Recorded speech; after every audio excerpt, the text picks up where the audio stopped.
is going to be all about how to get our needs met, how to make requests as opposed to demands, and how to make sure that they're truly requests, um, and how to maintain connection even when the answer is no. So that includes how to say no and how to hear no. So we're going to work on that a little bit. Of course, last week it's kind of a follow-up. There's like a reason these all go together. And last week we worked on how to manage difficult behavior in others, and we also uh, did how to set boundaries with compassion. And so this is kind of like the follow-up to that in a way. And no, Trish, this is not live. The Relationship Essentials class is closed class, so it's just for all of you. It's not live on Facebook. Uh, okay, we do have our two new people, so I'm going to put the spotlight for a moment. I want to ask everyone to welcome Tori and Camila, who are waving at us. Hello. They actually are coming into the Love Coach Academy mentorship program, hitting the ground running. Um, they are both amazing and wonderful people, so welcome. Glad to have you two with Thank us. you. Hi, this is Camila, and that's Tori. Hello. All right. Okay, so let's just start by kind of dropping in and asking you to close your eyes and start taking some deep breaths.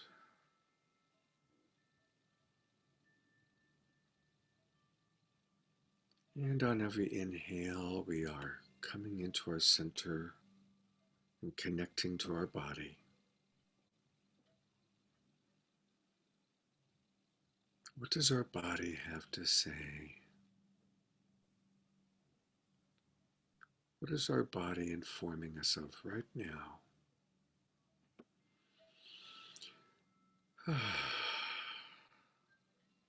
As we leave behind whatever activity we might have been doing prior to the class, how well resourced are each of you?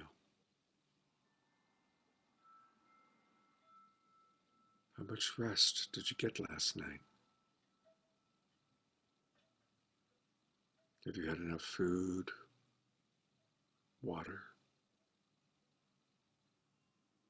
Is there any part of your body that's needing a little attention? Any aches or pains or sensations that you notice?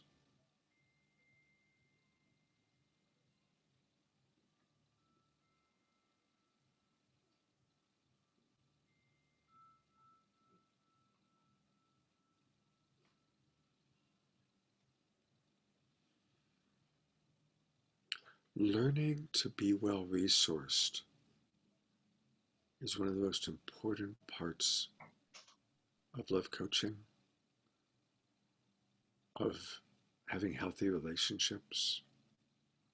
When we're well resourced, we're much more likely to be able to apply all the tools you've been learning in this class. When we're not well resourced, a lot of it goes out the window. And so when we're not well resourced, we need to at least own that, acknowledge it, understand that, and at times even warn people. Certainly being more aware of our body, of our being, of our capacity.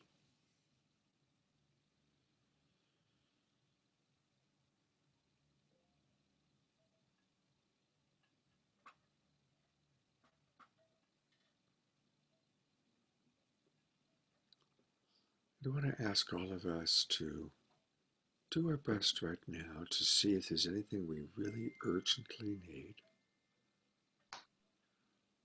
and what it would take for us to really be able to be as capable as possible of really taking in the information today and applying it to our lives. And for those of you who are coaches, applying it to what you're teaching, you're coaching, you're sharing with others.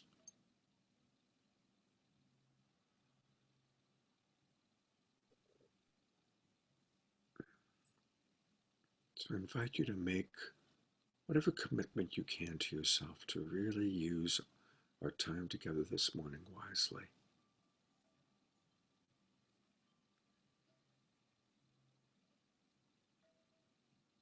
And when you're ready, opening your eyes, coming back into the room.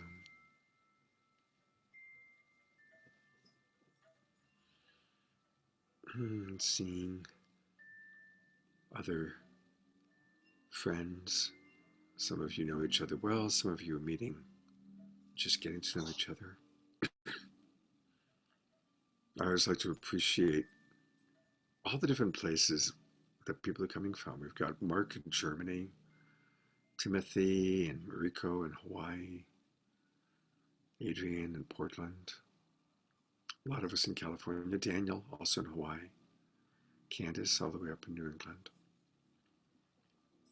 So it's always very cool. Camille and Tori in Southern California. Greg, who's just coming on right now in Colorado.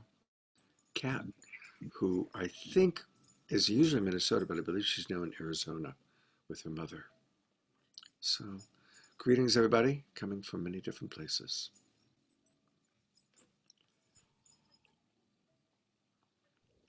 So, at the heart of so much of our work is what we learned from Marshall Rosenberg, which is that in life, we are always striving to meet certain universal human needs and values. And so, because today is all about how to get our needs met, we have to start by knowing what we're needing, what we're longing for. Getting clear moment to moment, what am I longing for right now? What am I needing? What am I valuing? That in itself is really, really important. So often, we don't even know what it is we really need or want. Often, people have been traumatized because they may have been judged or criticized for being needy. And so then we begin to become covert about trying to get our needs met. And that's really something to be aware of within yourself and certainly for our coaches. Learning to have compassion for people who have been really hurt by the stigma of being needy. Right? Also, often people who grew up in a Judeo-Christian culture or shame-based culture where there's this idea that it's spiritual to only give and that taking care of yourself is selfish. And so once again, then it puts us into this horrible place of having to be covert about getting our needs met. And then there's those needs that there may be a cultural shame around: pleasure, sexual expression, play.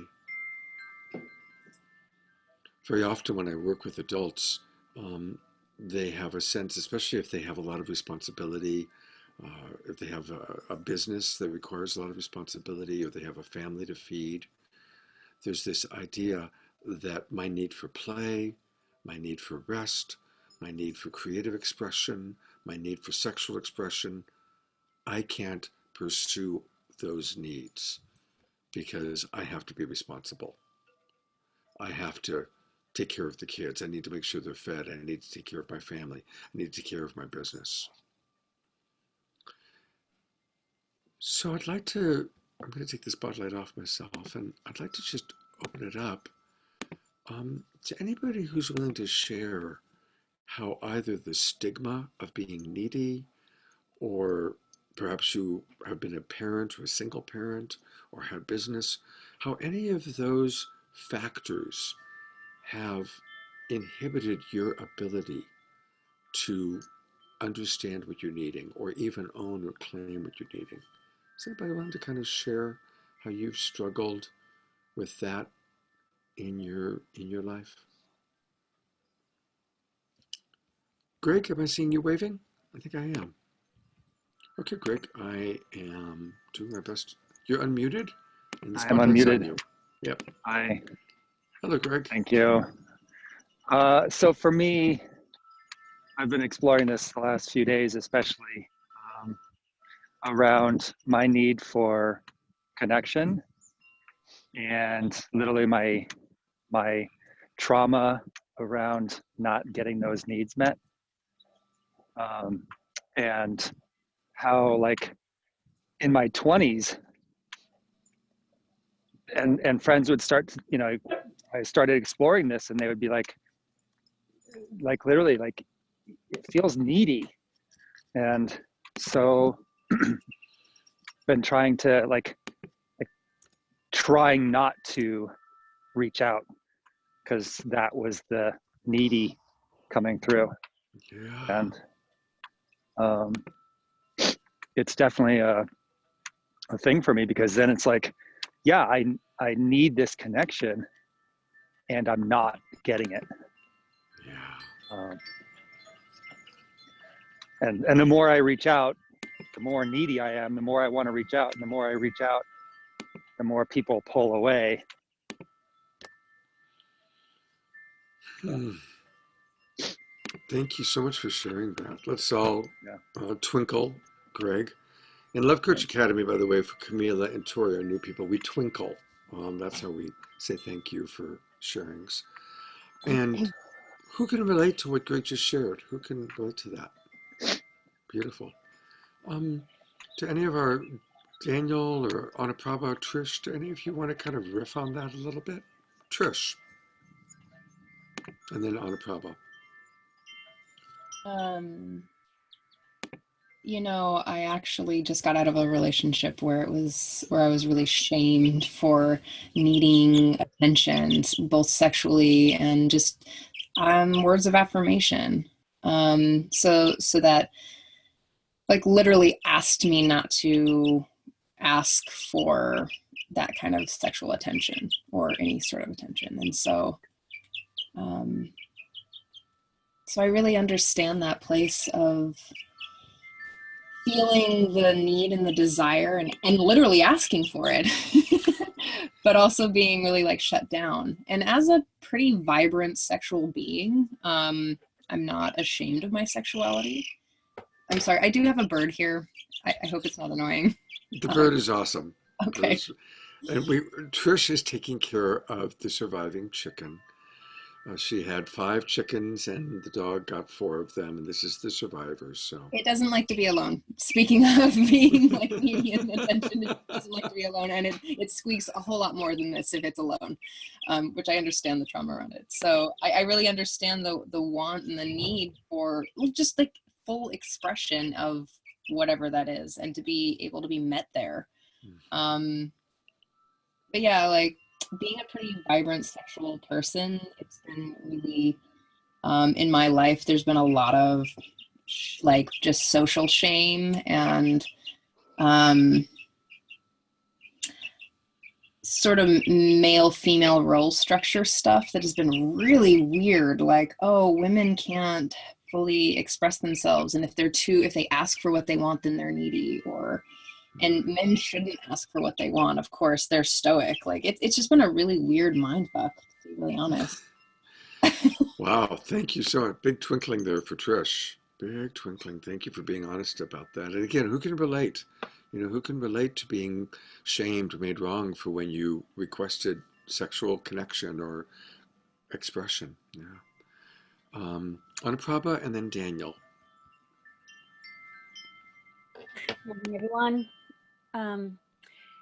Yeah, just the whole feeling of having needs. When you mention it, just asking for your needs, just like sort of hyper vigilant goes through my body of fear and almost contraction, and need shaming has been something that Paul and Scott, have talked about, and it was just a big aha moment for me on how I just never really experienced being able to actually express my needs. I just didn't think that was okay to do.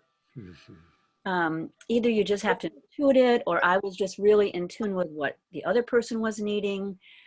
And a lot of fear, a lot of fear comes up in me when it goes to hearing what I feel. Not so much what I feel, but feeling and then saying what I'm needing. Needing is a whole other level. And saying what I'm needing, I have a fear of rejection, abandonment, being too much, shunned, kicked out of the tribe, or in an intimate relationship that I was in for quite a while. I was so afraid to say what I needed because I got when I said what I was needing, there was always the fear of, okay, then that's not going to work. Okay, I'm out of here. If you're gonna, and that so kept me from really saying what I was needing. Mhm. Thank you. Thank you, Anna Prabha, for sharing that very vulnerably. And again, who can relate to having been in that situation, just being afraid to even express what you're needing? Um, okay, Daniel. Hi, good morning, everybody. Well, I get self-conscious when I become the the big screen. So I can really relate to both what Greg was talking about and how you started the class, Scott. The other night, I was part of the call with Adrian and Timothy and Paul, and did some beautiful work where I got in touch with some needs that I wasn't even aware that I had, but it was driving some behavior that I was being really cranky and reactive and sensitive at home around my partner because my like in my studio I'm the master of my world, and since this lockdown I haven't been able to be in my center, my power spot. And so it's been kind of an identity crisis, and also um, um, sort of demasculinating, if that's a word. Um, and so when I've been in the home, you know, the attention of my time has been more around the home, and that's my wife's realm. And so she knows what needs to be done and how it needs to be done. And I found myself really sensitive to being told what to do and being criticized about how I do it and being told how to do things. And I realized in that men's group that I had these needs that I wasn't even in touch with about about being in, empowered and being in my center and being like the master of my world. And as soon as I realized that, I talked to my wife about it, and I told her what was going on. And the shift that happened in our relating was profound. Oh my God. Like the amount of love that suddenly is there is incredible. So, you know, just getting in, you know, to relate it back to Greg, you know, it's like, and Scott, it's I was, I guess, so ashamed of of that I just repressed it, and it came out in a weird way. And getting in touch with it and communicating it just was liberating. So Mm, I just wanted to share that. Thank you. that's beautiful. Thank you so Mm. much. Mm-hmm. I mean, that's really what you just described, Daniel, is which this class today is all about, right? Learning to get in touch with what we're longing for and expressing it. So there's a couple of pointers that I want to point out here. Um, and really, Daniel defined it beautifully. He had to get in touch with what he was longing for and then find the courage. And the flip side of that is his wife providing the safety to express it. And this is really, really important. You know, most of you are part of the mentorship program. So be, be aware that when you're working with people, and especially whether you're working one-on-one in kind of a life coaching way, or whether you're working with a couple, most people are afraid to express certain needs. And I want to kind of cover what comes up, like where that comes from. First off, some people, it's just a whole new idea that their needs matter. And this is especially true, I'm going to give a generalization, but it's especially true for women who have children or who have had children. It's just like, there's like this thing where it's like, once having children comes in, this part of a woman kicks in, and it's like, okay, I got to take care of my children. And that's like everything. And so women that have had one or more children, especially if it was at an early age, if they were well supported, it's all about taking care of the family. And especially if they're a single mom, which sadly in our culture, there's a tremendous number of single mothers. I know Anna Prabha was primarily a single mom. And so helping people just to, the first step, do they already know that their needs matter? Just really checking in with anybody that, with yourself or anybody you're coaching or working with, do they even understand that basic fundamental point that their needs matter and their needs are important? Another sticking point is couples often fall into a trap that they don't want to hear the other person's needs because they're afraid it's going to add to their already overwhelming burden in life. The idea that if you tell me what you're needing, that entitles you to demand it of me. Or somehow now, because I know what you need, I have to fulfill that need. And it becomes this unspoken dynamic that creates kind of a shutdown. Does that make sense to everybody what I'm saying? The other side of it is often if we've asked to get our needs met, especially if it's something tender, like a sexual need, and we've experienced a no, and we've interpreted the no as a rejection, we'll make a holy vow never to ask again. Okay? I'm going to say that again because it's so common. When we have a tender need, a tender desire, and we ask for it, and the person doesn't meet the need, either they don't meet it the way we want or they just say no, we then interpret it as rejection, and so we make a holy vow never to ask again. Who can relate to that? Yeah, most everybody. So these are the traps that people fall into for us to be aware of, to be sensitive of. Are there any thoughts, questions, or reflections on what I just shared? Anything that comes up for anybody about any of that? Greg.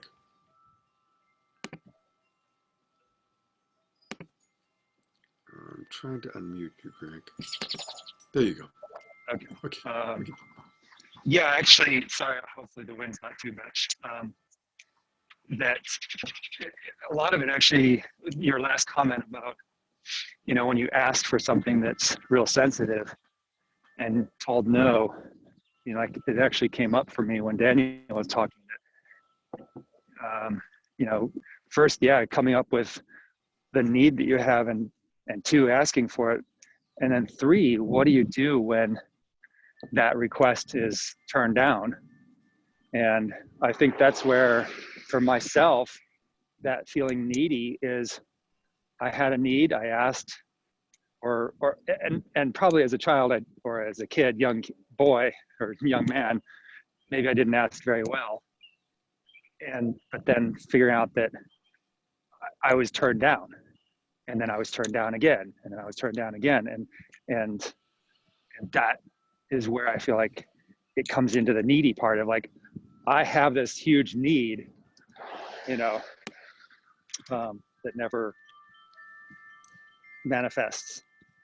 And so it's really beautiful to have somebody that can respond in a loving way, even if they can't meet the need.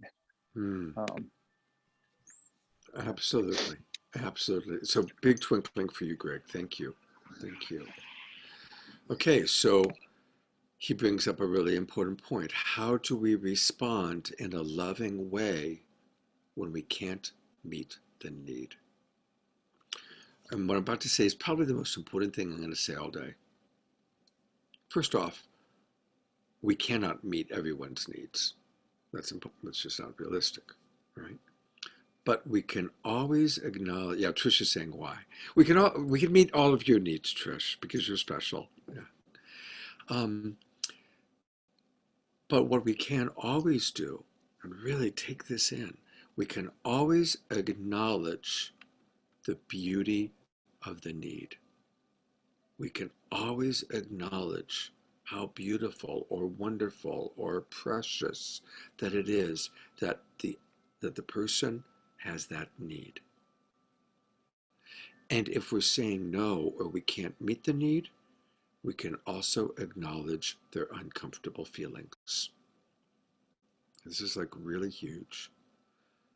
When we can't meet the need, we can acknowledge the beauty of the need and we can acknowledge their uncomfortable feelings that the need's not being met.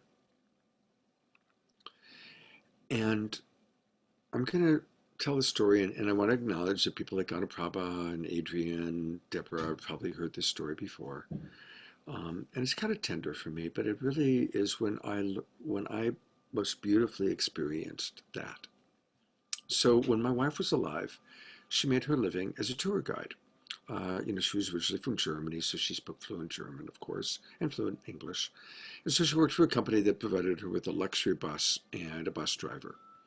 And she would, on Monday morning, actually Monday around noonish, she would pick up from San Francisco Airport 40 to 45 Germans, and they would take off down south and travel around the southwestern United States for 13 days. On the 13th night, which would be a Saturday night, they would come back into San Francisco. On Sunday morning, she'd take them on a tour of San Francisco, and then Sunday afternoon, she'd take them back to the airport. I would then meet her, and we would have Sunday afternoon and Sunday evening to be together before her next tour started the next morning. And during that little window of time, she'd have to maybe sometimes do laundry or do some shopping or get things. Would end up at her hotel in San Francisco, have a beautiful dinner, share a bottle of wine, and by the time all that had happened, it's 9:30, 10 o'clock at night. And we'd get back to the hotel room, and this would be our only chance to make love for another 2 weeks. And we haven't made love for the previous 2 weeks. And many, many times, I'm all ready to make love, and she's exhausted. And she's got to get up and start the whole damn thing all over again tomorrow morning, Monday morning. And it was a thing. This happened a lot. And she was amazing at really acknowledging the beauty of my desire to make love to her genuine disappointment that she was too tired, too exhausted, lots of reassurance that she really was grateful that I was so in love with her and wanted to make love, reassurance that she still loved me and that she was really disappointed. And then she'd go to sleep and I'd take a cold shower. But it was all okay because she had given me that acknowledgement that I needed. And we went through that many, many, many times. And it kind of anchored in how to do it because she did it so beautifully. She didn't have the time or the energy to make love. And neither of us were really into quickies, and especially if it had been that long, it was just different. But I got the emotional intimacy when she couldn't provide the sexual intimacy. And that's kind of like the bottom line is we can always provide emotional intimacy, and it doesn't take that long. It doesn't take that long to acknowledge the beauty, even the beauty of the unmet need, right? and to acknowledge the person's disappointment or hurt or frustration or anger. And even though the other person's uncomfortable, that doesn't mean we have to change our decision. We just acknowledge it. So that's like such an important part of all this. I just want to see if anybody has any thoughts, questions, or reflections about that element of how we say no, how we acknowledge. Anaprabha. I mean, Scott, no matter how many, and I knew Suchi, she's a friend of mine, and That's right. no matter how often I hear that story, it's so powerful. Just this aspect, because so often that we can go, oh, sorry, I just can't do it, or I'm not feeling it right at the moment, or maybe, and just this aspect of how she took the time, the reassurance to reassure you that she loved you, that she wished she could, that she wanted to be there, and to make you feel so appreciated and loved and seen in the beauty of your unmet need is huge. And I just love that remembrance. I so appreciate you saying that story. I just feel reassurance is so important. Yeah. Right? Yeah. And asking for reassurance is also scary, for me, because it feels needy. Mm-hmm. Yeah. Yeah. Right? No, thank you for riffing on the reassurance part of it, because that was really huge. That was like the big part, was reassurance that she still loved me, she still found me sexually attractive, she's not having an affair with the bus driver. I mean, really, yeah, all those things were what I needed at that time. So thank you for that. um, and a reminder to both Candace and to Greg, who, for those of you who don't know, they're visually impaired. So I've got you both muted, but if you ever want to speak, you need to wave pretty wildly, because I'm usually looking at the gallery view of everybody. So if you want to say something, you need to kind of get my attention, and then I will unmute you. All right, so I'm going to pull up the list of universal human needs. And again, on behalf of Candace and Greg, who are visually impaired, I'm going to read some of the big ones. But I'm going to ask everyone to look at the list or listen to me reflect some of the big ones and pick at least one of these words, one of these needs, one of these values that's hard for you to ask for. Okay, you're going to pick one of these that's hard to ask for. So I'm going to kind of cover the big categories, and then I'll also mention the ones that might be most difficult to ask for.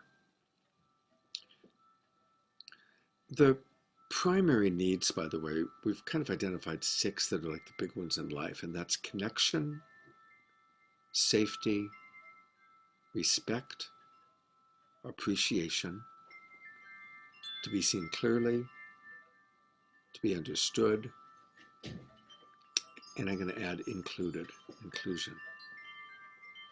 Those are, most of the time, those are needs that we're really longing for.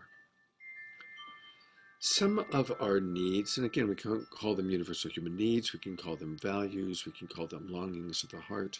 Some of the ones that are hard to ask for include joy, play, pleasure, humor,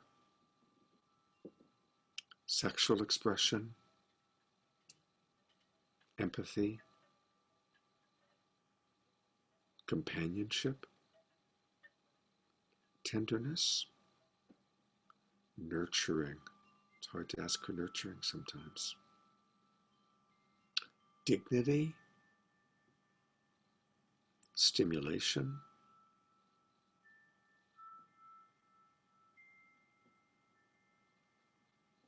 cooperation,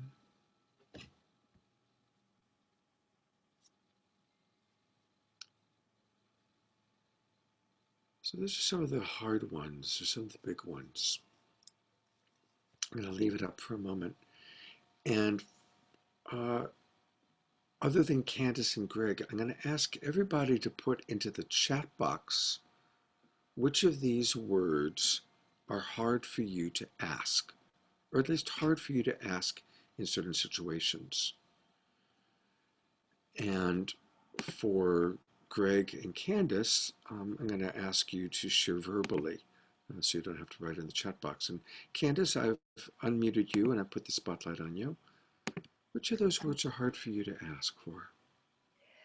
I definitely notice when it feeling included, if it's around feeling included. And I don't know what this would fall into, but like literal logistical help, like around my basic needs, like a basic human need I can't meet, but everybody else can. And it's so chronic. Um, yeah, I don't know where. Support. So your Yeah. need for support. Hmm. Yeah. And of course, as a newly blind person, I'm imagining that comes up for you a lot. Yeah. Yeah. Yeah. It definitely brings up the too muchness. Right. Yeah. Yeah. So thank you. Anything else you want to share, Candace? No, this is a really valuable conversation for me right now, though, because there's been many times where I can get a need met and I really need to get a need met. And the only thing that's in the way is me asking. So, Yeah. Thank yeah. you. Thank you very much. All right. Let's all twinkle, Candace. You're being well twinkled. And all right, Greg, I'm going to unmute you. There we go. Can you hear me? Yes, we can. Okay. Yeah, the definite one that stuck out for me was inclusion, um, and that's been my nemesis for most of my life. Um, feeling included, and then I also heard the comment about dignity, and I have that question too of you don't have to answer it now, but what is that? How do you? Because I have not a frequent. Um, there's a way in which I feel like I'm not respected, Mm-hmm. and I'm like, I know that NVC, that's not like, so I'm just wondering if dignity is similar to, like, I have a need for dignity, to receive from somebody else. So Absolutely. So I will answer a little bit about dignity, and thank you, Greg. Let's twinkle, Greg, and also thank you. Mariko. I happen to notice that. By the way, just so you know, when I'm teaching the class, I do often miss what's written in the chat box because I'm loving how much is going on in the chat box. I always save the chat box and then I read it after the class. But if you're asking an important question and I haven't answered it or seen it, I'm not ignoring you. I just haven't noticed it. So that's where you can raise your hand and ask. Dignity is such a tender and wonderful word. And I certainly I'm not pretending to be Webster's dictionary right now. I don't know what Webster's would say. But asking for dignity, I believe, is asking to be seen as whole and being seen with respect and being seen with equality. And so what comes to mind are the times in our culture, in our world, when people are not treated with dignity. Someone, because they might have a physical difference or a cultural difference, they're treated as less than. And so that's, I think, oftentimes when it's important for us to respect a person's dignity. When someone's struggling, to not have pity or sympathy, but to have empathy is when we're giving dignity. If someone's struggling, right, you know, someone has slipped and fallen in the street and we lift them a hand up, we lift them a hand up out of care, not out of pity, right? And that is the difference between honoring someone's dignity and not. Does that example make sense? Yeah. So it's having empathy for someone as opposed to sympathy and pity. And if anybody else has a thought about what dignity means to you, I'd love to hear that. Anybody else have anything they want to share about dignity? Because it's a word that's a beautiful word, and we don't hear it or have it too often. Anybody on a problem?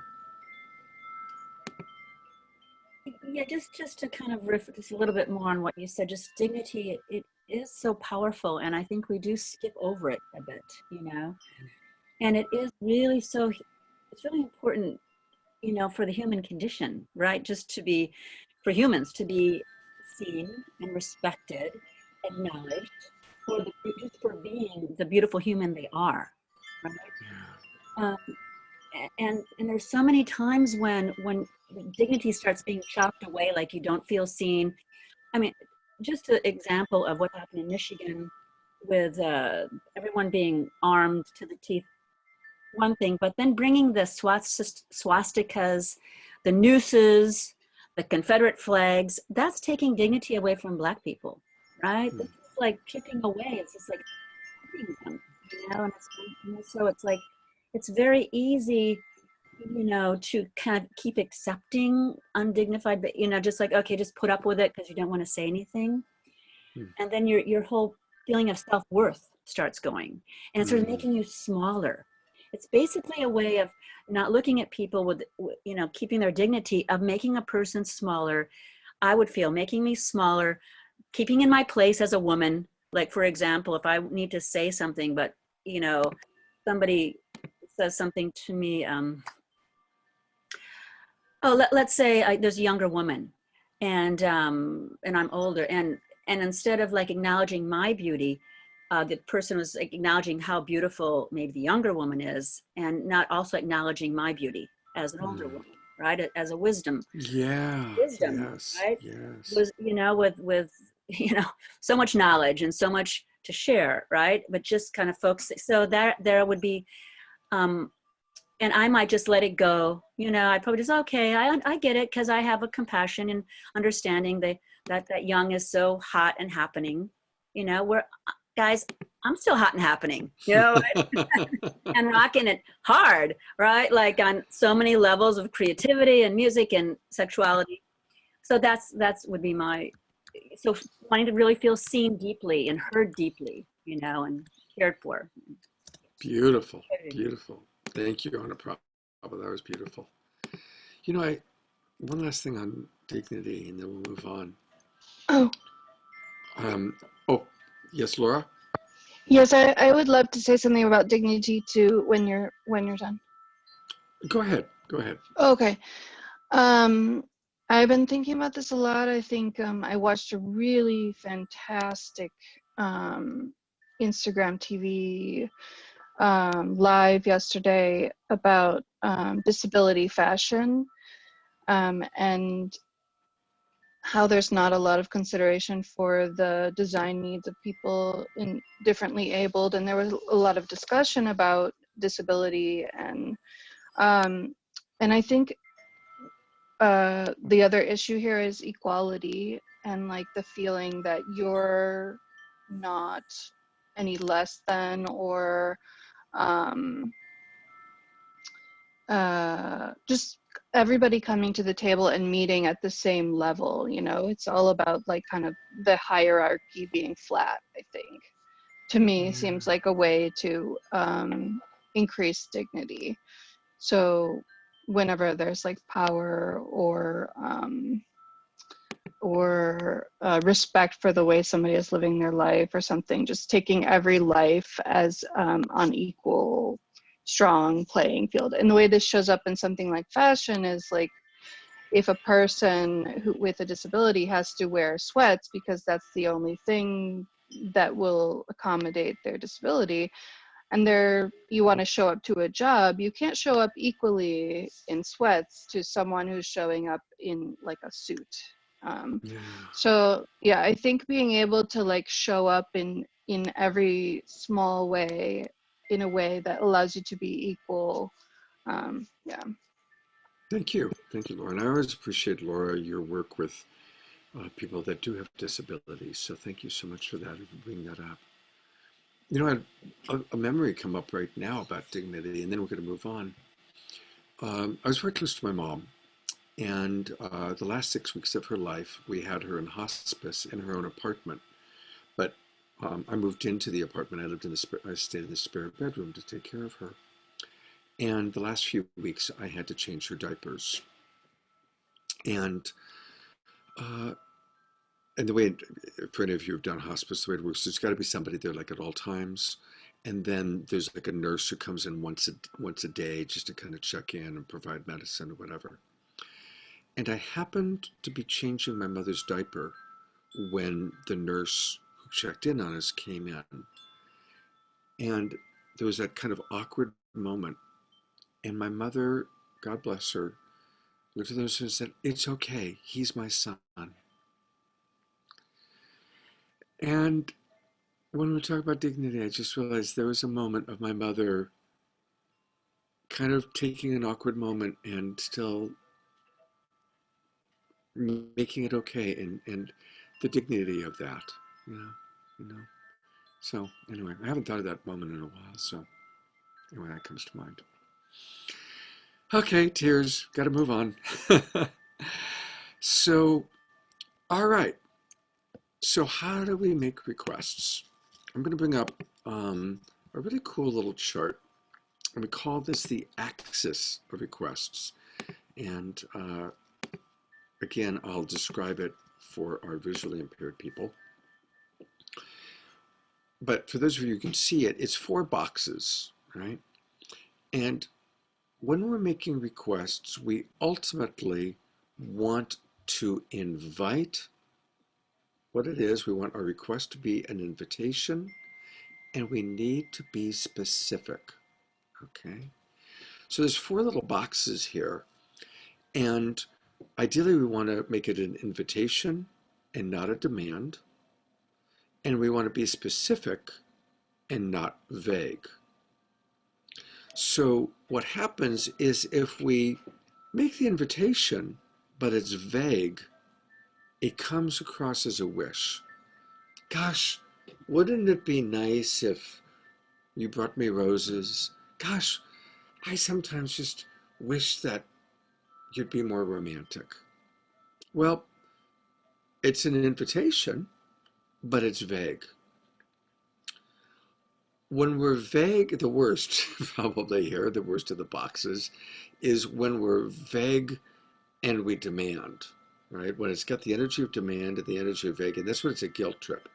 Right? It's like, you know, if you really loved me, you would bring me roses every week, right?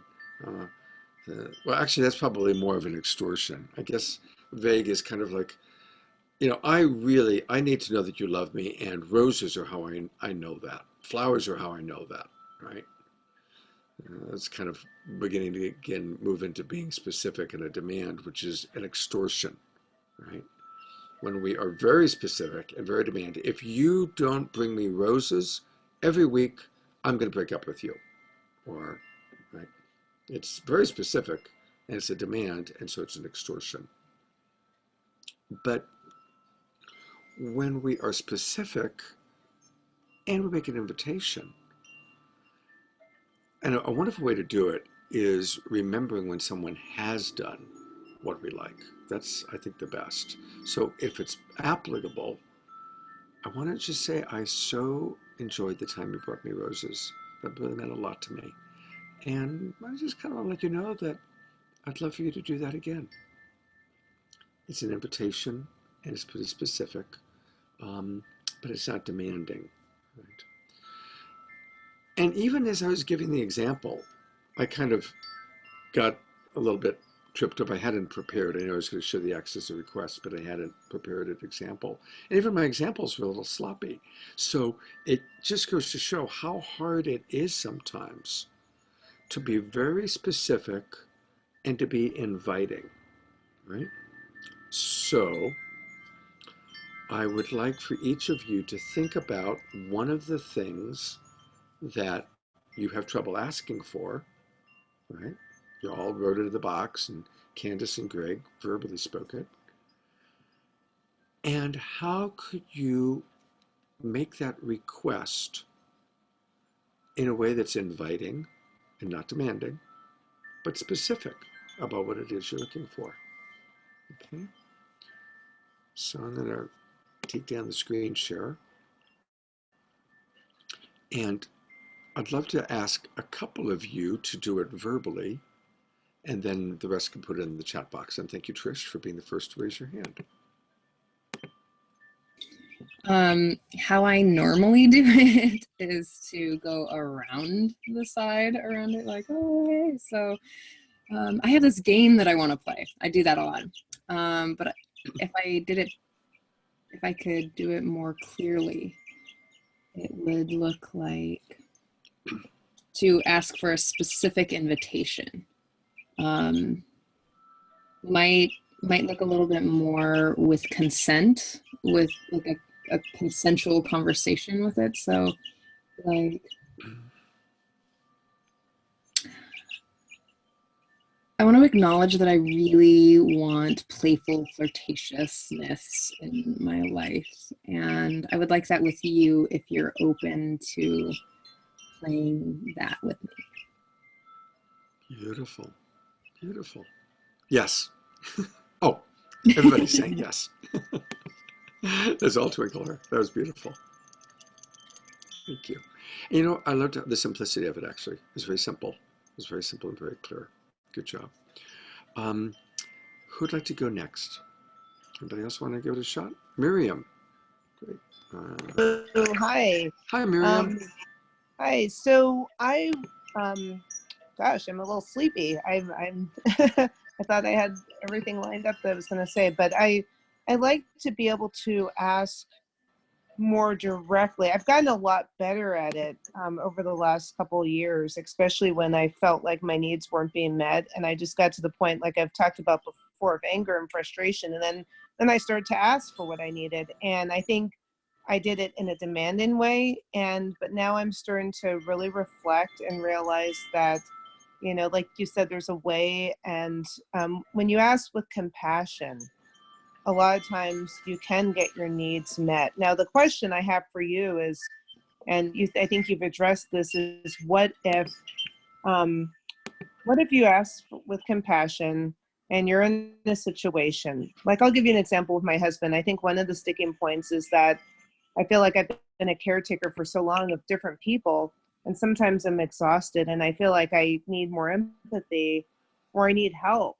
Like, you know, it's like I can't always, you know, do the dishes, like, you know, like 5 times a day. I mean, I feel like it's just so, how do you ask when you feel like you're not getting the response that you hope for, you know? So I think that's what leads me to being demanding. I may start out with compassion, but then it's like, oh my gosh, I just get frustrated, and then I can go into demand.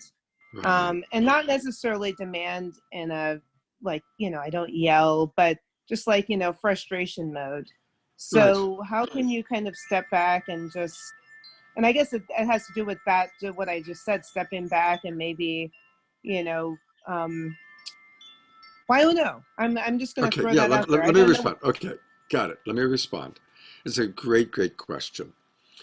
So, let's twinkle. Thank you very much, Miriam. We are twinkling you. So, a wonderful way to do it. First of all, when we're making a request of someone, before we even make the request, there's several little steps to do inside. Is that person capable of meeting our request? Let's just start there. How often do we actually want something from someone and they're not even capable of doing it? Either they're not capable because they're too busy or they don't have the capacity to meet our request. So, are they capable of meeting our request? That's the first question to ask. Okay, yes, they are. They've done it before. I've seen them do it. I know they can. Okay, and as best as I can tell, I don't see anything in the way right now. Okay. Second question to ask yourself, am I willing to hear no? This is really important. Am I willing to hear no? If you're not willing to hear no, it's a demand. It's a really important thing. If you're not willing to hear no, it's got the energy of demand. So if you recognize, wow, I'm not willing to hear no, then you need to do some work on yourself before you even ask, so that you're not coming at that person with the energy of demand. Because most people, if they hear it as demand, they're either going to push back or they're going to do it with resentment. And we don't want either of those things to happen. Okay. Then there's a wonderful third step, which is to make sure that when you ask, they're kind of well resourced, they're able to really take in what you're asking. And if they've said no before, or even if they say no now, we can always acknowledge the no. We're kind of jumping ahead a little bit, but that's okay. We're going to get to how to hear and say no, but I'll kind of go there quickly, and then we'll come back in depth later. We ask, what would you need in order for it to feel good to say yes? That's worth writing down. What would you need in order to feel good about saying yes? And that's got to be asked with curiosity, childlike curiosity, as opposed to prosecutorial curiosity. Um, uh, Learning how to really ask that. What would you need? Because we want their needs to be just as important as ours. We always want to have that equanimity. I noticed Mariko wrote equanimity when we were talking about dignity. We always want for the other person's needs to be just as important as our needs. So what would you need in order to fulfill my request? Does it make sense to everybody? So that kind of actually, leads, but I want to see if anybody else wants to take a crack at asking for their vulnerable request um, verbally. Anybody want to take a crack at it here in the group? Okay, Camila. Welcome, Camila. Right. Hi, everyone. Thank you. One of the needs that I feel vulnerable asking for is space and alone time. And it was significant that I saw my partner Tori wrote the same thing. So I was like, wow, this is important for us to encourage each other to have alone time and to take space. So I would say something like, I'm noticing that a need for both of us that's not being filled all the way is a need for alone time and space. And would you like to each take some action?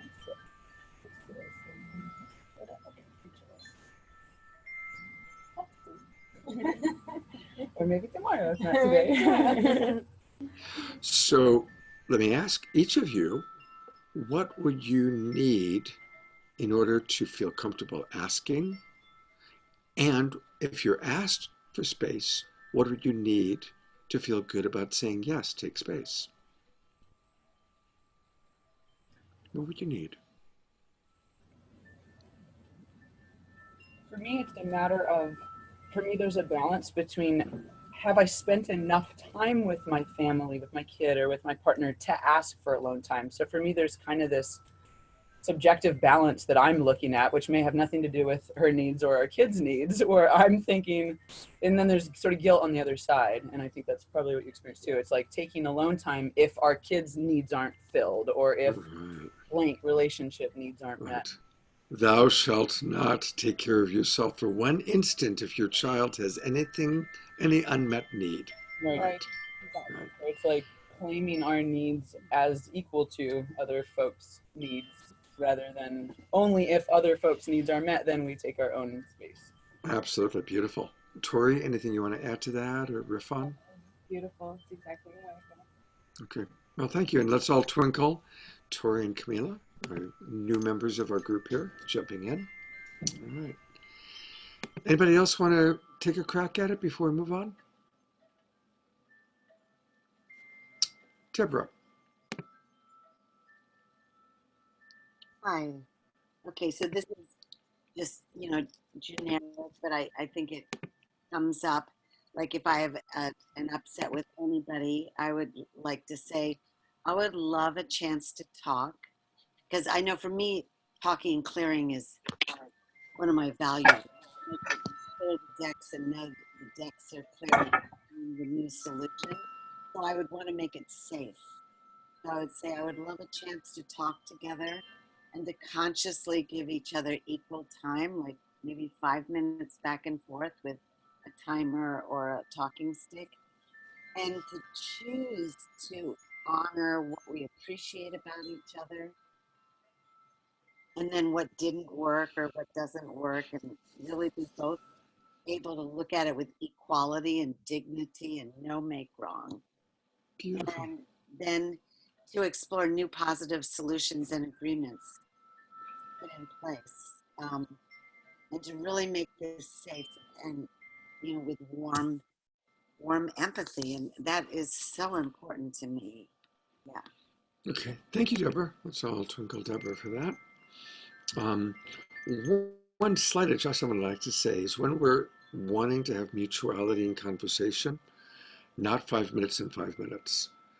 One thought at a time, 1 minute, 1 minute is usually actually what Marshall Rosenberg taught me. Because in 5 minutes, there's going to be multiple thoughts, and the other person can't track that many thoughts, right? So we express that first thought, and the person wants to respond to it, and then we go to the second thought, and the third thought, and the fourth thought, and the fifth thought, and they're lost. So it's always I best to. I'm glad I said that so I could get that feedback. So thank you for the feedback. Yeah, thank you, Deborah. Yeah, good job. Good job. Thank you, Deborah. Anybody else want to share? And I want to acknowledge Kat turned her camera on so we can now see you, Kat. And based on the background, I'm guessing you're no longer in Minneapolis, but you are indeed in Arizona, taking care of your mom. So blessings for Kat, blessings on your mom, Kat. Adrian, did I see you put your hand up? Or were you just waving to Kat? Okay.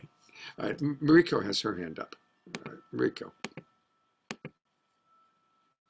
I want to Yeah, I put my know, hand up. when you're in a relationship with someone, is it like a need? It's obviously a needs juggling game. So if you in your mind think, oh, I see that this person has a need to have more self-care time. So I'm going to juggle that with my need. And I'm going to take that into account when asking for my need, which is kind of like, are they capable? Like another thing to ask yourself, I think, which is important, is like, what are their primary needs? Right, absolutely. So Mariko's made two really good points. If we're in a love relationship or a friendship, or even with roommates or workmates, anybody that we're in a significant relationship with, really learning how to ask what they're needing in the moment and what their overall general needs are, and vice versa. Like my roommates that live with me, they know that I'm very focused, I'm very busy. And when I go into the kitchen, I actually really don't like to be asked questions unless they're like really important questions. And I'm definitely not very available for chit chat. People have learned I kind of go in, I get my water, I get my juice, I get my food, I'm kind of focused, and I come back into my room. So that's something that people have learned that about me, right? Just as an example. Um, in terms of balancing needs with the other, a wonderful way to do it is once we really understand what the other person's needing and what we're needing, weigh it. And ideally, can you weigh it objectively? So just using that example, if I've got my earphones on and I'm listening to a call or I'm talking to somebody, I just walk in to get water, and my roommate just wants to basically ask me who the guest is going to be on my show tonight. Well, obviously, my need to be focused on my client obviously outweighs my roommate needing to know who my guests are going to be on the show tonight, right? So, but sometimes it's harder to weigh the needs. So that's ideally where we can try and weigh it within ourselves. And if it's a healthy relationship and we're not in power struggle, we can weigh it together, right? How important is it to you right now? So I'll take a typical example. This is a pre-coronavirus example. Couple, one person wants to go out for the night, dinner and a movie. The other one wants to stay home and cuddle and just watch Netflix. Well, if they can talk about it in a healthy way, how important is it to the one person to really go out and play and how important it is to the other one to just chill out and relax. And in a healthy partnership, they aren't in a power struggle trying to convince the other one to get their way met, but they're really able to say, well, I kind of want to go out to dinner, but it's really not that important to me. Or it's like, I have been thinking about it all day. I really, really need to get out. So learning how to weigh honestly, but again, the key is not to be in power struggle.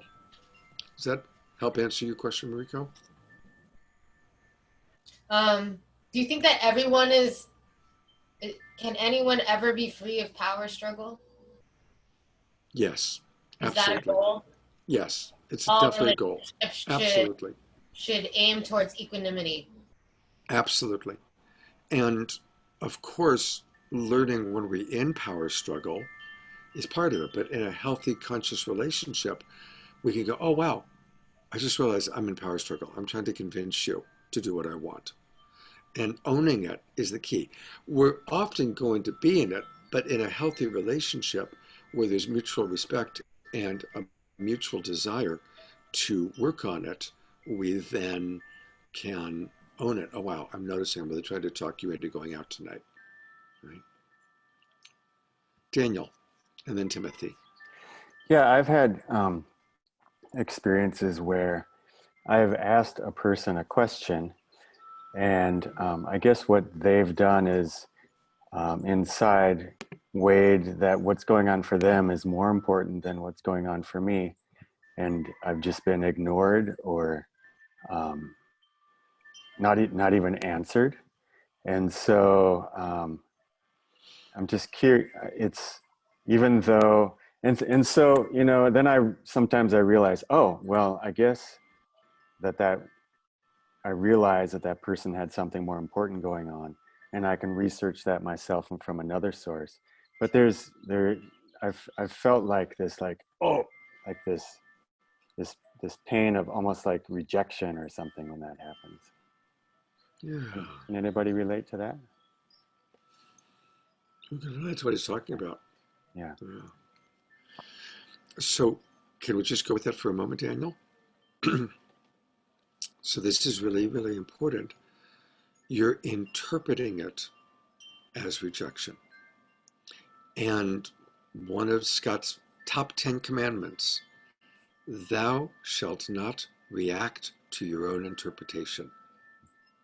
Okay? Yeah. Because so often, right, we suffer so much, or we end up having fights that aren't necessary because one of us is in reaction to an interpretation, right? It's just really, really, really so prevalent. So thank you for being honest and vulnerable, because we all do it, right? We've all done that. And so we have to notice, oh wow, I'm interpreting your no. And often we interpret no as fuck you, I don't care about you. That's like, we go in that direction. We at least head towards that often when we hear no. And we're going to get to how to hear no in a moment, but in a few minutes. Timothy. Oh, let's twinkle Daniel, because that was a good one. I mean, it's always a good one, but thank you. I was just going to say to Daniel, one of the ways I deal with that is I try to lean in and go, wow, I feel an urgency in what you just said. Tell me more about it. Really try to understand it. And then at the end, I'll say, did you hear earlier my request for, because often they're just so in their own need and want that that's all that's going on. They didn't hear me. You know? Beautiful so I point. just Twinkle Timothy on that one, because that's right on. That's really a good one. It requires, it's a ninja move. It's not a deflated, insecure move, you know. I'm working with a couple right now, and this dovetails into the work we've been doing. And so I really enjoy this call today, the class. But the thing I've had each couple do separately is identify what their needs are. And I've given them kind of a breakdown of explained what needs actually are. Because most people, when you say that, they go to what I call more umbrella things as opposed to the handle that holds it. And so first I've defined it, had them each source what their needs are, what their unmet needs are, And then what are their partner's needs? What are their partner's unmet needs? And then we come together and we have them share in that style Scott was talking about, one need at a time, back and forth. And it's amazing how liberating it is for people to just share. And I always set it up with no one has to do anything after this. You don't have to meet any of these unmet needs. We're just sharing them back and forth. And it's a beautiful exercise. So I just want to encourage everybody to take the time, maybe multiple times in the day, to assess what are my needs, what are my unmet needs, and then who do I need to articulate that to, and then to be curious about the other person's needs and unmet needs. And most of the time, we can kind of figure out what they are if we just think about it, and then we can ask, and the person will just say yes, and maybe a little more like this, you know. So I'm really enjoying this class. Beautiful. I'm really enjoying what you just shared. Big twinkling for Timothy. That was wonderful. Thank you. Thank you. Thank you. Thank you.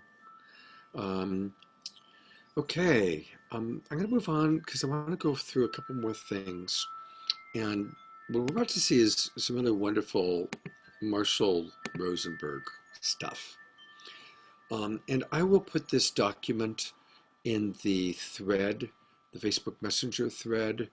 And by the way, I just added our new people, Camille and Tori, to that thread.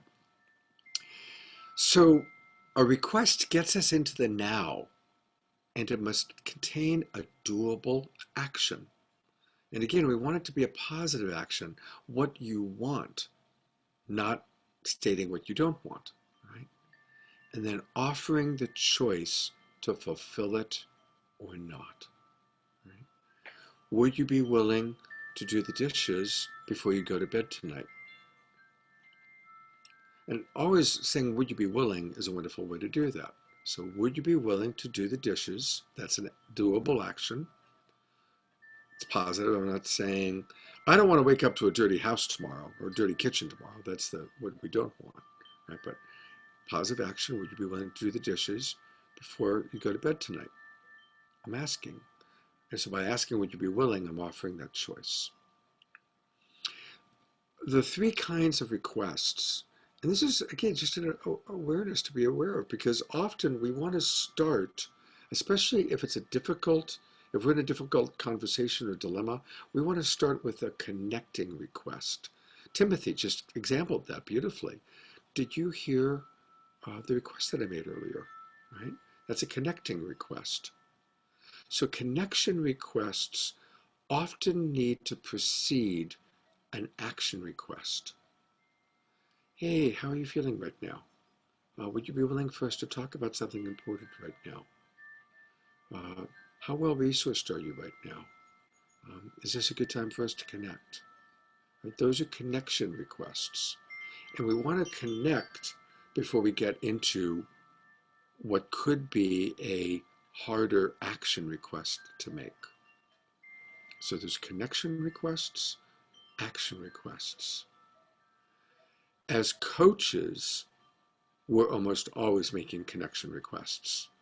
Almost everything we're doing, our requests that we make of our clients are almost always connection requests, until we kind of get to that place where the action request might be something that we're going to hold them accountable to, which is something I do in my coaching. I hold people accountable to new ways of doing things, that they're going to practice connected timeouts, so they're going to do something they've agreed to. But that's like the end of the session. Up until then, it's almost all connection requests.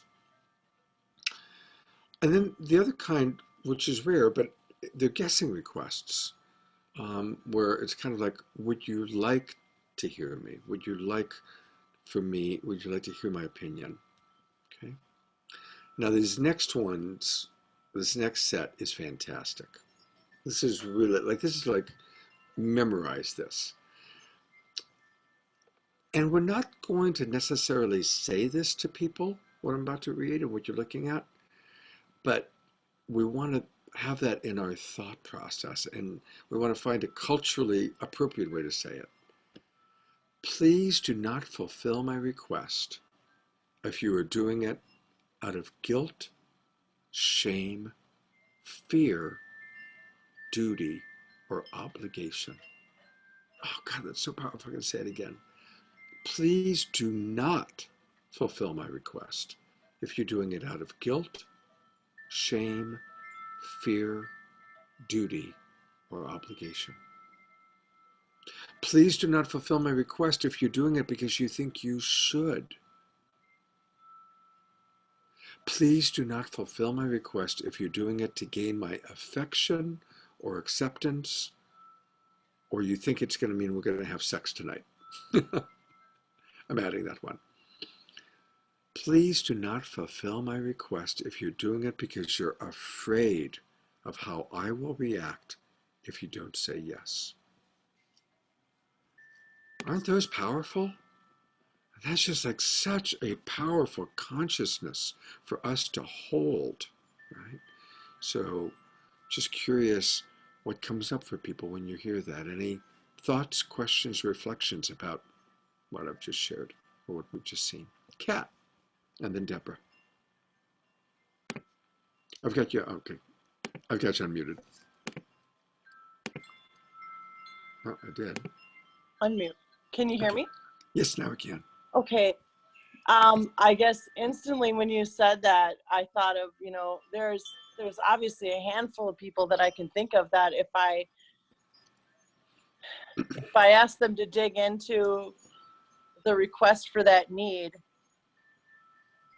there might be people that aren't gonna, that will leave your life because there's things that they do and they all, they fall into those categories. And I think if you're going to ask that, I think it's the right thing to ask, because you don't want to feel like somebody's doing it for a reason other than that they want to. Right. And you have to be prepared for the fallout. But sometimes the fallout is good. Absolutely. It's a weeding process. This way of communicating is up-leveling. We're, from kind of a spiritual or evolutionary perspective, practicing compassionate communication, practicing the tools we teach in Love Coach Academy raises our vibration, raises our awareness, and as people don't relate to it anymore, some people do leave our life, but look at all the amazing, wonderful new people in this room that are coming into your life. And it's really cool because in Love Coach Academy right now, all these pods of people are coming together to create their shows. Timothy and Daniel and Heidi. I don't think any of you knew each other a few weeks ago or a month ago before Love Coach Academy. Now you're all doing a show together every week. So, new people come into our world that want to play at this level. And some people exit. Just like it's always been in our life, we reach a point where we realize, okay, I don't want to go out and get drunk every night. So we're not going to the bar, we're not going to the club, but we're going to the yoga studio instead. And so we're changing the people we associate with or that we work with. There was somebody Adrian, and then Deborah. That list is so beautiful, and it speaks to kind of like the heart of consent. Like, do something only if it's a real yes. And the two words there that can be, I think, a little bit gray are obligation or should. Like there are times when we make agreements in our relationships, like maybe particularly a boss-employee agreement, or even with our partners where we make an agreement and then a request is asked and I don't really want to do it, but I made an agreement and I kind of feel obligated, and I feel like I should do it because I made an agreement and so that it can get kind of tricky a little bit because the action on some level is following through with an agreement, but there is resistance. Thank you for bringing that up. That's a really important fine point. We'll get to you in a moment, Deborah. I would say that most of that was in our personal relationships.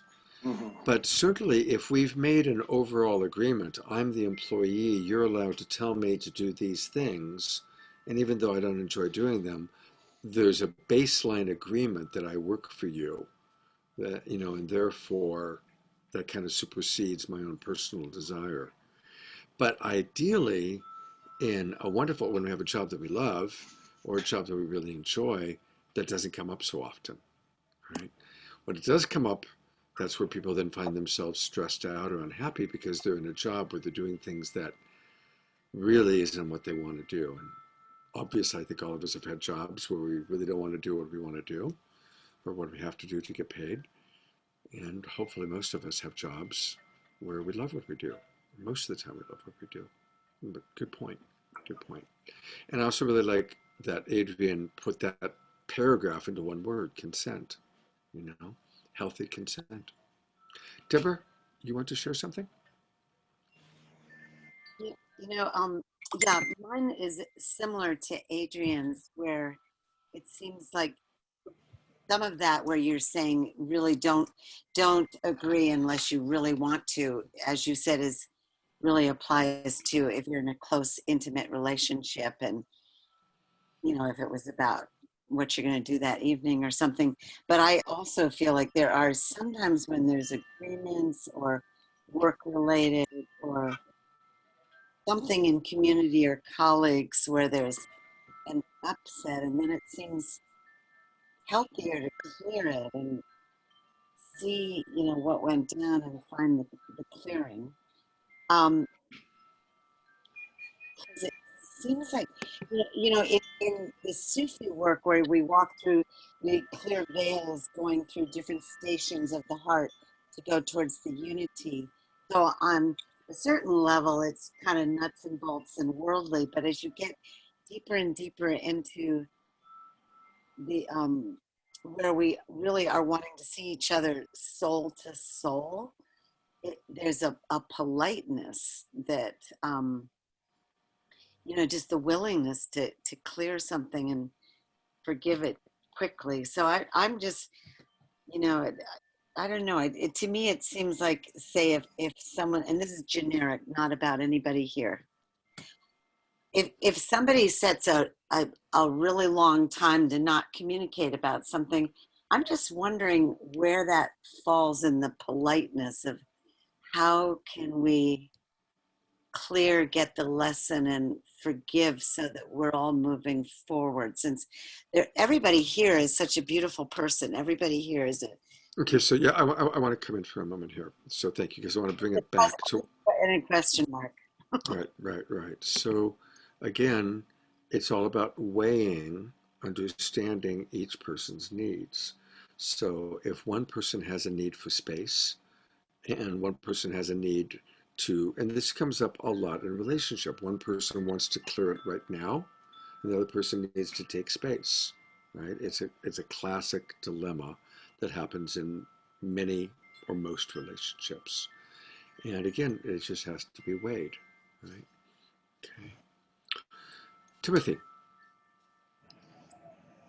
I'm appreciating this discussion, and I'm thinking back to Scott entering his kitchen and his housemates knowing not to ask him questions and to leave him alone. And that strikes me as a boundary. That's not actually something where maybe your housemates don't like it. Maybe they feel obliged to leave you alone, but it's not in this category of a need. It's actually, no, this is the way my house functions. This is the way I function, boundary. Whereas agreements are things that can be negotiated. And so we want to be in relationship, right? With somebody who's only doing things for us out of love, out of generosity. We don't want to be in a relationship with someone who's doing it because they feel obliged. And at least I don't. So I really try to associate with people who I can trust are going to speak their needs and fulfill my requests and my needs willingly, and that I can trust that.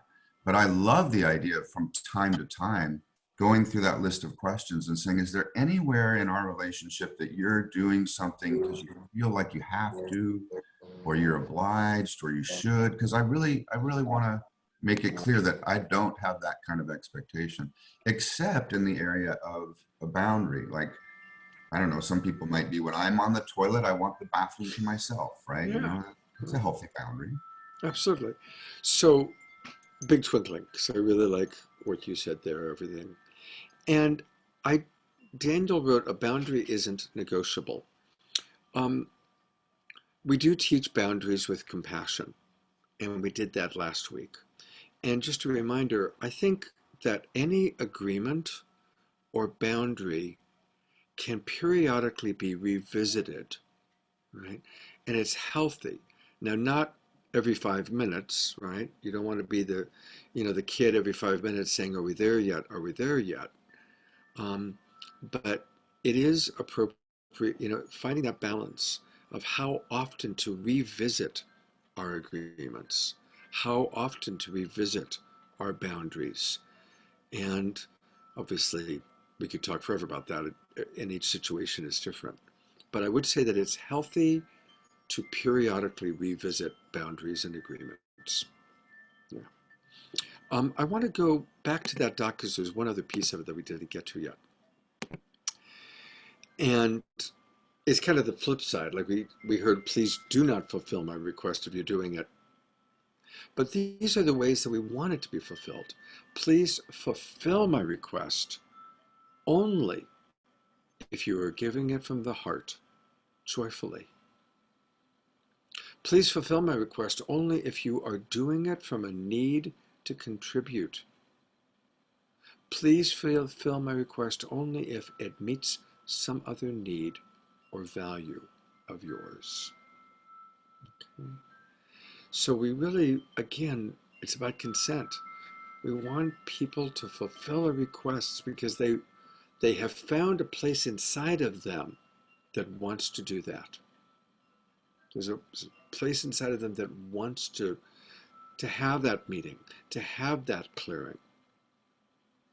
And this is where it gets tricky because using the example that Deborah brought up, if person A really wants to have a clearing and person B just doesn't, person B is really like, no, I don't want to do that now, then it's uncomfortable and painful for person A, but person B's boundary needs to be honored, even if it doesn't make sense to person A, right?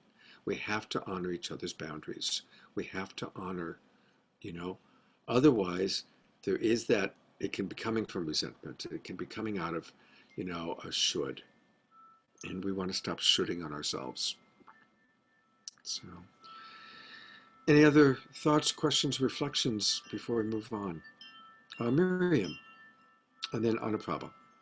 So basically, would you say that I love the chart, by the way, that you put up. I think it'll be really helpful in my life and working with clients. So would you say that basically you try to negotiate your needs and ask for your needs, but if a person is not willing to ever meet your needs, I think Mariko said, like, what if you are just being ignored blatantly? Then at that point, would it be appropriate to set up a boundary for your own self-compassion? In other words, like when I brought up the situation with doctors, if they just ignore you and you try to work with them, and then is there like kind of an ultimatum point where you can just say, okay, here's where I'm coming from, and this is the ultimatum or the boundary. I'm going to bring it beyond a boundary. How about an ultimatum with someone if you never get your needs met? Like, how hard should you try? Yeah, of course. And of course, every situation is different. So thank you, Miriam. Good question. I would say that an ultimatum feels like the nuclear option, right? You know that term, the nuclear option? It's like the last option we want to have to get to. The last thing we want to have to do is go nuclear, because that represents having to go to nuclear weapons. So ideally, we don't want to get to that ultimatum place, but sometimes we do. Sometimes we get to the ultimatum of, if you come over to my house drunk one more time, I'm going to have to end our friendship. If you don't stop harassing me, I'm going to have to end our friendship. If you don't stop harassing me, I'm going to have to get a restraining order, right? Sometimes we have to get to that ultimatum place.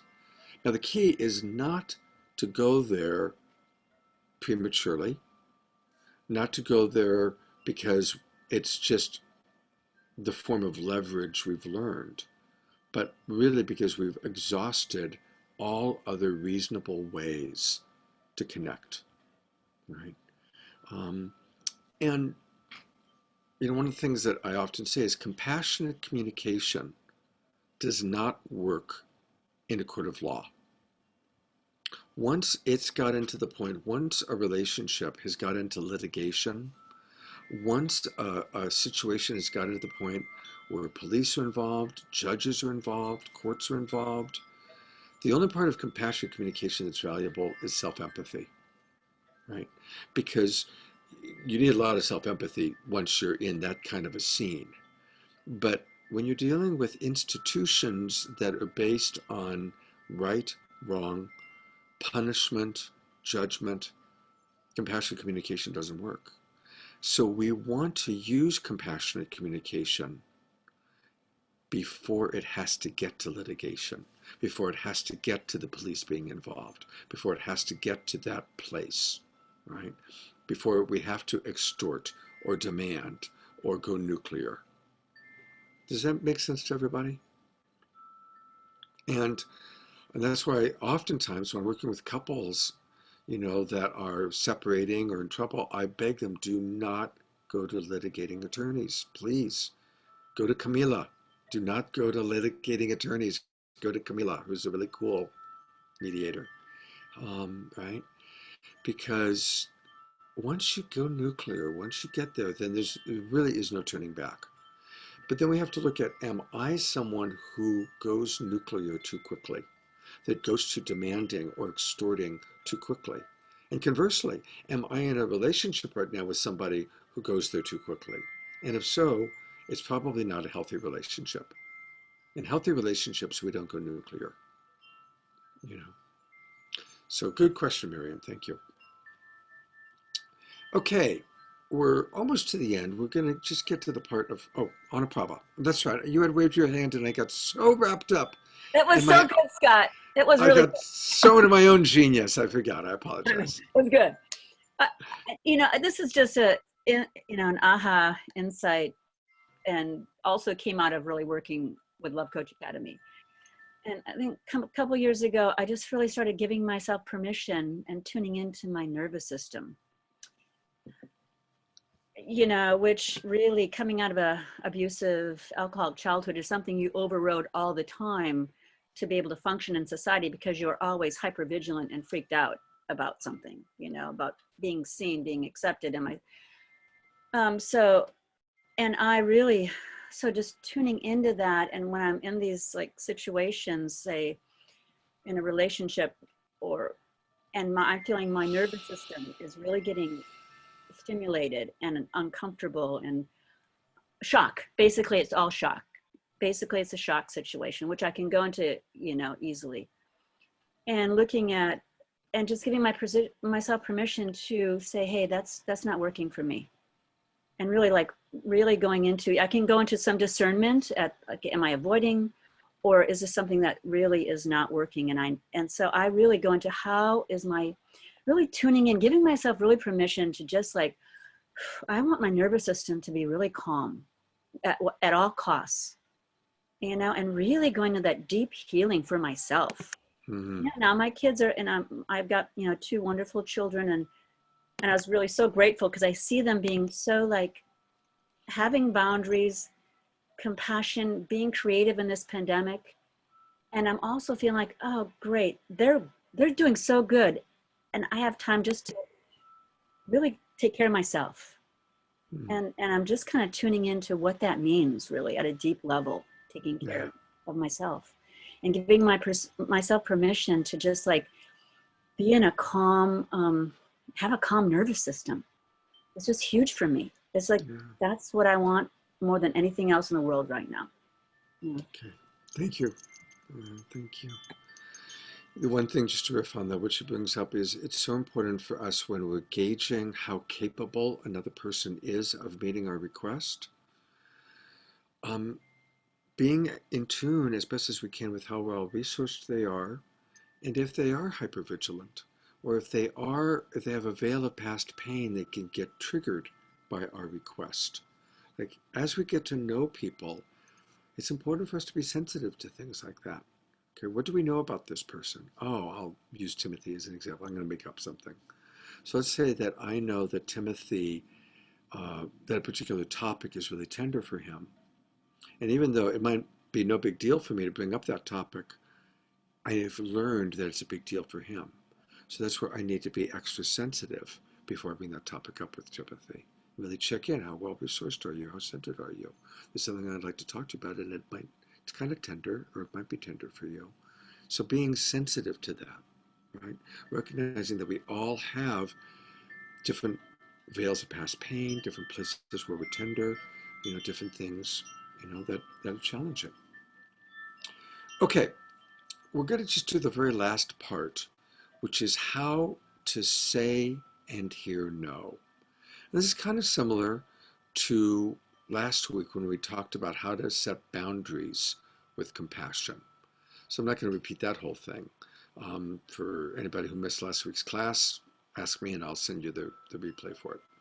But the bottom line is whenever we're saying no, we want to lead with authentic reassurance that we care.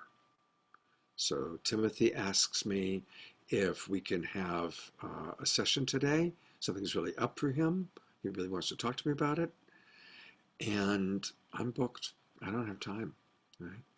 So if I just go into, no, Timothy, I can't do it, he might hear that as I don't care about him, right? Especially because he had the courage to ask me for a session. You can see the sad little look on his face, right? He's very bummed. But if I lead with authentic reassurance of, wow, thank you for asking. Timothy, I care a lot about you. I enjoy our session work. I appreciate your asking. I got my Saturday Night Live show tonight. I've got a bunch of sound checks I got to do. Several texts have come in. I just don't have time. I'm not doing any sessions this afternoon. But I care about you, and I'm wondering, could we schedule it for early next week? Right? So I'm leading with authentic reassurance that I care about him. I'm explaining why I can't do the session today. And then I'm offering an alternative, right? I call that, making a no sandwich, right? A no sandwich. One side of the bread, if you will, is authentic reassurance that I care. In the middle is the no, and the reason that it's a no. And then on the other side is either acknowledging his disappointment or offering an alternative. So we have to learn how to make a no sandwich. Does that make sense to everybody? Yeah. Now, the flip side of that is how to hear no. And remember how Daniel, very vulnerably shared, he's hearing the no as a rejection, right? And when any of us hear no as a rejection, now we're pouring salt into the wound and probably reacting to an interpretation that most likely is inaccurate. Remember that any interpretation we have of another person is probably inaccurate. Okay? Just accept it. Anytime we're interpreting what another person means by their no, or by the look on their face, or by their body language, or by the tone of voice, our interpretations are highly suspect unless there's clear enough compassionate communication. Right? If there's really clear use of this is what I'm telling myself, this is what I'm feeling, this is what I'm needing. Unless there's that depth of ability to communicate in this language, our interpretations of other people are highly suspect. It's filled with projection, bias, ignorance, lack of information, and veils of past pain. That's why, therefore, thou shalt not react to your interpretation of another. But what we can do when we hear no is notice what's the meaning I'm assigning to that no. Right? Timothy needs to ask, what's the meaning I'm assigning to Scott saying no?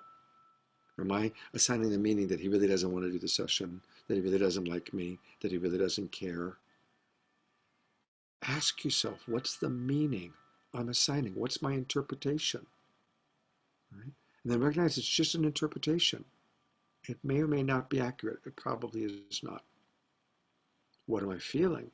Well, that's always accurate. I'm feeling disappointed, feeling sad, feeling frustrated. That's real. What am I needing? Oh, I'm needing to be heard. I'm needing to be understood. I need the damn session, right? So, we can own those things, right? That's what's real.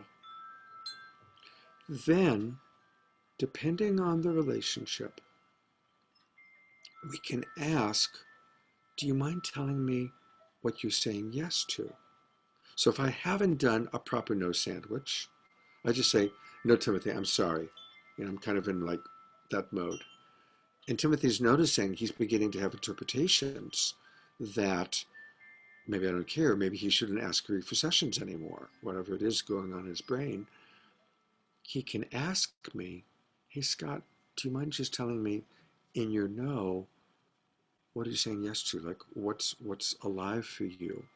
What's behind the no? I'd like to understand your no. I'm not trying to change your mind. I'm wanting to understand you. And that's the bottom line.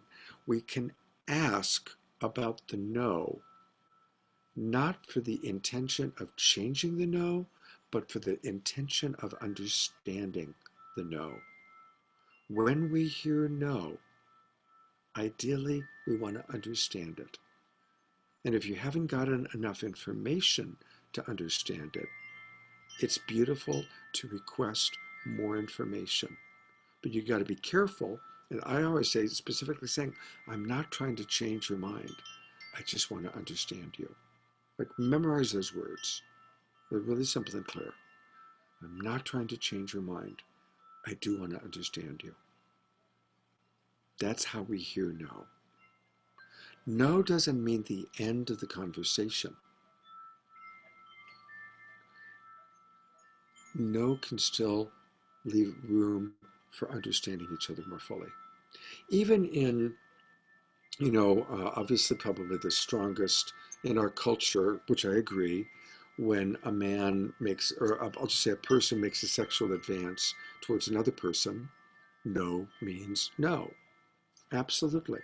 And I think we all recognize that, and we probably all adhere to that, and we probably all teach it. But that doesn't mean we can't still communicate. Does no mean you never want me to be flirtatious with you? Does no mean you never, like you really just hard boundary forever? Or no means that, I just want to understand the depth of your no. I want to understand what that no means to you. I'm not trying to change your mind. I just want to understand you more fully. Right?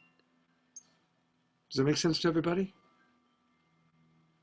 So, any last thoughts or questions about saying no or hearing no? Adrian.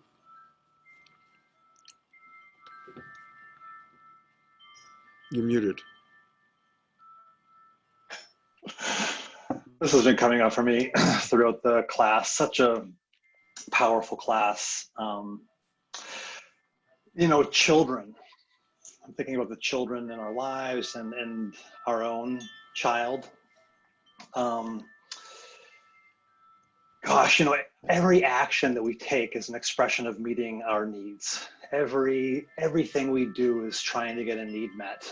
And this came up for me really strongly hearing Greg talk about asking for what he wanted as a child, and having the no and the no and the no. And I'm just, realizing more clearly that children are asking for things, and they often don't have the ability to ask in a way that feels good. And they're also not nearly as capable of receiving no. And I'm seeing more clearly that like so much of our wounding is from asking for something or expressing something as a child and getting a no in a particular way, and getting a no without the reassurance, without the love, without the, I just kind of wanted to speak to that, just speak to how important it is to receive children with just extra care and just, I'm wanting to give myself and give all of us that love of being the child who expressed or asked, and got a no in a way that was saying, no, you're not okay. What you want is not okay. You're not deserving. And we're all carrying deep wounds because of that. Yeah. So yeah, it's just been really alive for me throughout this class. And it really came up for me hearing Greg. And yeah, like so much of us don't feel worthy because we heard so much. We heard no so much in ways that didn't. Thank you, Adrian. Thank you for the beauty of that. Thank you. Thank you. Mariko, is that you raising your hand, or was that you twinkling? That's raising your hand. No, I want to talk about, like you had talked about the legal system and how that's a situation to you that compassionate communication doesn't make sense. But there are many relationships that I have come across where that person is not capable, or I'm not capable, or I'm not capable holding up the weight of that person's incapability, because that would take me being A and B, and I can only be A. So many cases, this level of communication is not possible. And so then our primal kicks in, and it's like smelling, and then you walk away, and then you could just walk away forever.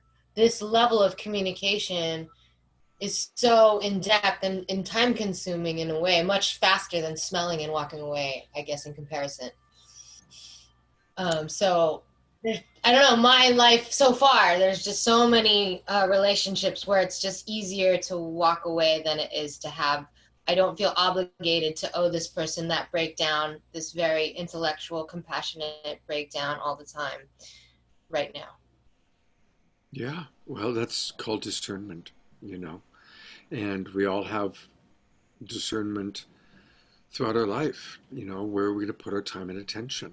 And same thing with our relationships, I mean, just even the example I used with my roommates, I want to say I like all my roommates. They're all good people. I don't dislike any of them, but there's discernment of when I'm going to put my time and attention into talking to them, right? So in all of our relationships, in all of life, we're making choice and discernment, not judgment. So I just want to say one thing, and then Timothy has his hand up, and Timothy's on a roll, so I'm trusting he's going to say something brilliant. But Mariko, we want to learn how to discern without judging. Like you can set those boundaries or say, I'm only willing to try for so long, or I'm only willing to, put this much time into this relationship until I get something back, whatever it is. Mutuality, right? So, but we can discern without judging. That's part of what we learn how to do here. Timothy. Oh, just simply that when it does move into litigation or the courtroom, in a way you're surrendering any chance at actually resolving something with the person, and you're turning it over to the legal system, which does not work through compassion. And my experience once in the legal system was really unfulfilling. Even when monetary things were resolved and money was given to whoever it was decided should get it, it still felt unfulfilling. And so I always encourage people to stay in communication, move to mediation if they can't do communication, because mediators tend to be really good at helping people express their needs and kind of come to a resolved agreement, even though they're not happy, whereas once we go into the court. But I would agree with Mariko that there are times where a restraining order or going to court is your only thing you can do, because the person that you're talking with is absolutely unreasonable. And I've seen people in relationship where the partner was bipolar or a narcissist or just incapable of making compromise. And so it had to go to court, and it cost both sides lots and lots of money, but it was resolved. So. Absolutely. Yeah. And it's sad when that, look, we've all kind of been in that situation. One thing, another Scott commandment, when you have choice in relationships, any relationship, if you have choice, choose people that are emotionally intelligent. Just bottom line. There's a lot of people out there, and so Don't sleep with somebody who's not emotionally intelligent. Don't bring a roommate into your home who's not emotionally intelligent. Just don't. It's not worth it, no matter how cute they are. So, with that, I've got to have a hard stop because I actually really do have a big day ahead of me. Love to invite all of you. Tonight's Saturday Night Live for the Global Peace Tribe is going to be great. We've got a lot of. It's all about the theme, which I came up with, is cultivating unity within our diversity. So I've got a lot of speakers and musicians of different ethnic backgrounds, even a transgender person. Um, uh, Hannah, some of you know Joy Hart, her son, representing children, is going to talk about bullying. Um, so it's going to be a really great show. A really, really great show tonight. So that's 7:30 Pacific time, if you can join us. And what else is there? You know, our show's really taking off. I'm so proud of the love coaches that are doing shows. So really, every morning, 9 a.m., something cool. Tomorrow I'll be doing Sacred Sunday. Monday morning, we've got our Monday morning group, which is with Joy Hart, Jessica, and Hannah. And then Monday night in the Ohana with Timothy, Daniel, and Heidi. So really, start coming to our online webinars, everybody. Oh, and for those of you that are love coaches, remember tomorrow, Sunday afternoon, I'm doing a special thing for the mentorship group where you're going to watch me guiding a couple through the relationship inventory process. That's at 4:30 tomorrow afternoon, guiding people through the relationship inventory process. And the link for that, I'll post it in both the Gold Mentorship group and the Blue Mentorship group. And for the Blue Mentorship group, say hello to Camilla and Tori because they are joining your group. All right. All right, everybody. Thank you for being here today. I'll post the recording. It's tomorrow afternoon at 4:30 in the afternoon. Sunday afternoon, 4:30 Pacific time is when that's happening. And God bless each and every one of you. Take care. Oh, and I want to save the chat so I can read all the brilliant things you guys shared. All right, take care, everybody. Bye-bye.